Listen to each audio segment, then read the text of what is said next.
Le tiers des chauffeurs d'autobus scolaires n'auront pas accès aux mêmes prestations que leurs collègues s'ils se blessent au travail. Une discrimination basée sur l'âge qui est dénoncée depuis plusieurs années.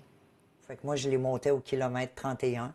Liliane Paquette a conduit des autobus scolaires pendant 20 ans et si elle le pouvait, elle le ferait encore. J'adorais ça, travailler avec les jeunes. Elle cesse son métier brièvement en 2015 en raison d'une entorse lombaire et cervicale. J'ai glissé en voulant descendre de mon autobus. Je me suis tombée directement dans les marches, mais tout le dos allongé. Puis j'ai essayé de me relever, j'ai jamais été capable. En 2021, alors âgée de 63 ans, un simple mouvement routinier réactive sa vieille blessure, la rendant invalide. J'ai encore 2 infiltrations à recevoir, une de chaque côté. Autre coup dur, à 65 ans, les prestations de la CNESST diminuent.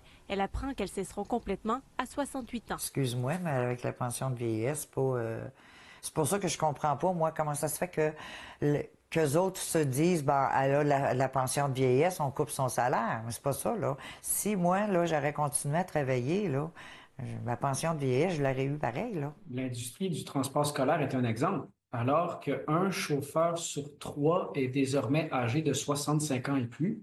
Et, il faut le dire, c'est un secteur qui est aux prises avec une pénurie de main-d'œuvre importante.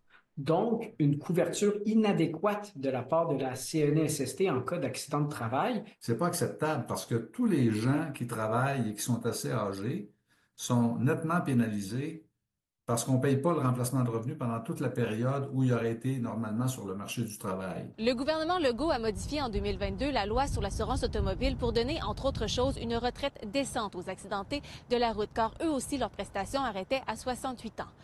Le cabinet du ministre du Travail nous a répondu aujourd'hui que des travaux sont en cours pour évaluer le dossier des accidentés du travail. Ici, ils veulent avoir des chauffeurs d'autobus scolaires. Il ne faut pas qu'ils s'attendent d'avoir des jeunes de 30 ans, parce qu'aujourd'hui, avec le coût de la vie, les jeunes de 30 ans, ils ne pourront pas vivre avec les autobus scolaires.